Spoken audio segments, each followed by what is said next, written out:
यादों की बस्ती में पल बसते में, पर समय के आंधी में बस्तियां उजाड़ होते हैं। ऐसे उजाड़ हुए बस्ती में एक नाम उस इंसान का आता है जिसने अपने जबरदस्त एक्टिंग के जरिए करोड़ों लोगों पर राज किया था। क्या आपको याद है संपूर्ण रामायण फिल्म का रावण? इस फिल्म को हिट करने का ज्यादातर श्रेय फिल्म के विलन यानी रावण को गया था, पर रावण के किरदार को बड़े पर्दे पर जिसने प्रकट किया, उस बीएम व्यास की कहानी लेकर आई हूँ। मैं हूँ आपकी अनामिका और स्वागत है आपका अपने चैनल में जिसे कहते हैं biography and real life story. दोस्तों, अक्सर हम फिल्म और उसके किरदारों को याद करते हैं, पर उन किरदारों में जान डालने वाले एक्टर को भुलाया जाता है। बीते हुए दिनों का एक्टर बीएम व्यास के साथ भी कुछ ऐसा ही हुआ।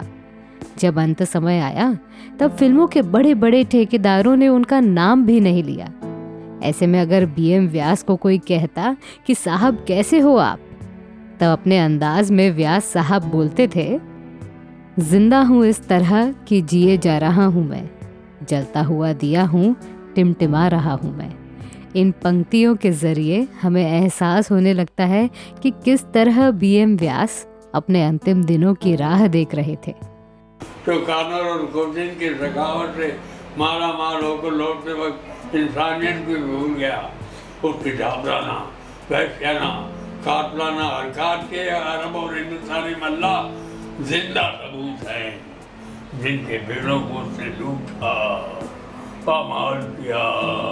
नाक और कान काटने के बाद जलते हुए बादबानों से, जकड़े हुए मजलूमों के हथौड़ों से टाल तोड़ डाले।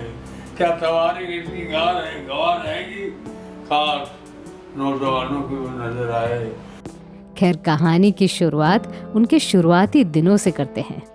बृजमोहन व्यास उर्फ बीएम व्यास जी का जन्म हुआ राजस्थान के चूरू शहर में।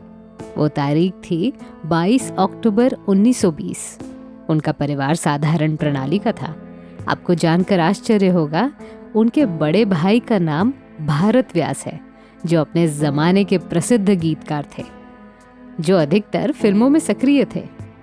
ऐसे घर में जब बीएम व्यास का जन्म हुआ तो जाहिर सी बात थी कि आगे चलकर वो भी फिल्म जगत के नामी हस्ती बनेंगे।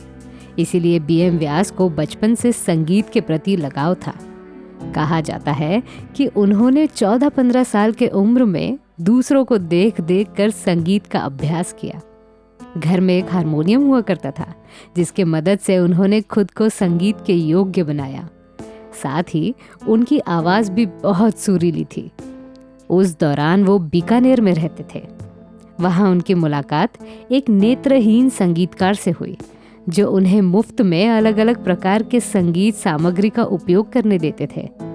तो इस तरह बड़े ही कम उम्र में बीएम व्यास संगीत के शिक्षक भी बन गए और 20 साल के उम्र में वो ट्यूशन भी लेने लगे। बीएम व्यास की जिंदगी आनंद के साथ गुजर रही थी, क्योंकि 17 साल के उम्र में ही उन्होंने विवाह किया था। अच्छी बीवी थी, रोजगार था, और क्या चाहिए जिंदगी में। एकाएकी 1940 के जमाने में भाई भारत व्यास ने बीएम व्यास को संदेशा भेजा कि तुम अब मुंबई आ जाओ, तुम्हें फिल्मों में अच्छा काम मिलेगा। तो इस प्रकार बीएम व्यास जी अपने बीवी को लेकर मुंबई आए और यहाँ उनकी मुलाकात गुलाम मोहम्मद से हुई, जो नौशाद साहब के असिस्टेंट थे। गुलाम मोहम्मद को व्यास जी की आवाज़ पसंद आई और उन्होंने उनकी मुलाकात नौशाद साहब से करवाई। 1943 के दौरान नौशाद साहब पहले आप फिल्म के म्यूजिक पर काम कर रहे थे। इस फिल्म में एक गाना इंडियन आर्मी पर फिल्माया गया था। इस गाने को जीएम दुरानी और श्याम कुमार, उस जमाने में नए नए आए सिंगर मोहम्मद रफ़ी साहब को लेकर गाने वाले थे।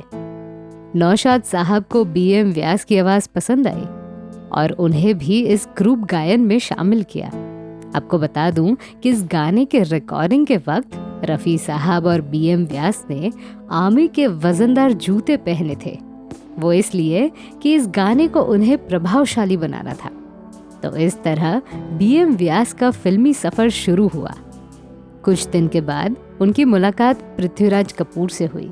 उस दौरान पृथ्वीराज कपूर ने अखबार में ऐड दिया था कि उन्हें नए कलाकारों की ज़रूरत है।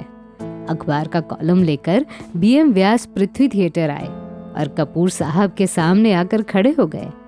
कपूर साहब ने उनसे कहा कि क्या करते हो? इस पर व्यास जी बोले, जी संगीतकार हूँ। इस पर कपूर साहब ने सोचा कि इस लड़के की परीक्षा ली जाए। इस पर पृथ्वीराज साहब बोले कि चलो गज़ल सुना के दिखाओ। ये सुनकर बीएम व्यास गंभीर हो गए। उन्होंने कहा, देखिए मैं तो बीकानेरी हिंदी भाषा का जानकार हूँ, उर्दू तो मुझे आती नहीं। बीएम व्यास के आवाज़ से पृथ्वीराज कपूर ने उन्हें फ्रीलांसर के रूप में काम दे दिया और देखते ही देखते वो उनके सभी नाटकों में संगीत देने लगे। पर पृथ्वी थिएटर के पहले नाटक के दौरान एक किस्से ने उन्हें संगीतकार से एक्टर बना दिया। वो इस प्रकार था, 1944 में जब पृथ्वी थिएटर को बनाया गया तब पहला नाटक शकुंतला था। इसे संगीतबद्ध किया था खुद बीएम व्यास ने, पर इस नाटक के रिहर्सल के दौरान एक्टर केएन सिंह को एक संस्कृत लाइन बोलने में दिक्कत आ रही थी। ऐसे में बीएम व्यास ने केएन सिंह को अपने अंदाज में इस लाइन को बोल के दिखाया, पर पृथ्वीराज साहब ये सब देख रहे थे। उन्होंने तुरंत ही ऋषि कण्व का रोल बीएम व्यास को दिया। तो इस तरह 1944 में 24 साल के बीएम व्यास एक्टिंग फील्ड में आ गए। एक्टिंग का सिलसिला तो 1944 में शुरू हुआ, पर उन्होंने संगीत को छोड़ा नहीं। उस दौरान वो महेंद्र कपूर के टीचर भी बन गए। इसी वजह से महेंद्र कपूर साहब बीएम व्यास को अपना गुरु मानते थे। 1946 की नीचा नगर और 1948 की आग में छोटे छोटे किरदार करने के बाद 1949 की बरसात फिल्म ने बीएम व्यास को असली पहचान दिलाई। राज कपूर की बरसात फिल्म तो आपने देखी होगी। इस फिल्म में आपने नरगिस के पिताजी को भी देखा होगा, बस वही है बीएम व्यास। 1950 के बाद अपने गजब एक्टिंग के बल पर बीएम व्यास को पहचान मिलने लगी। आवारा, तुमसा नहीं देखा, बैजू बावरा जैसी फिल्में करने के बाद 1957 की 2 आंखें 12 हाथ फिल्म में कैदी के किरदार ने उन्हें उच्च बिंदु पर भेज दिया। इसके बाद 1958 की सम्राट चंद्रगुप्त फिल्म में चाणक्य का किरदार भी बड़ा हिट हुआ।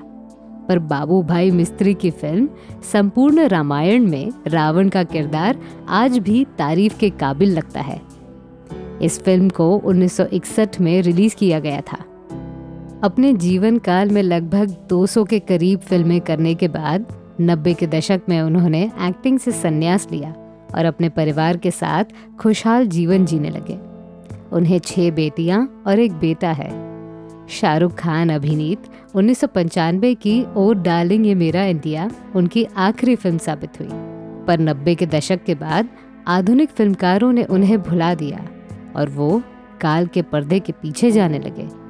उन्होंने अपना अंतिम समय मुंबई नज़दीक कल्याण शहर में बिताया और खामोशी के साथ 11 मार्च 2013 को उनका देहांत हो गया। दुर्भाग्य ये था कि उनके मरने के बाद भी उन्हें वो पहचान नहीं मिली जो अक्सर पत्रकार का विषय होता है।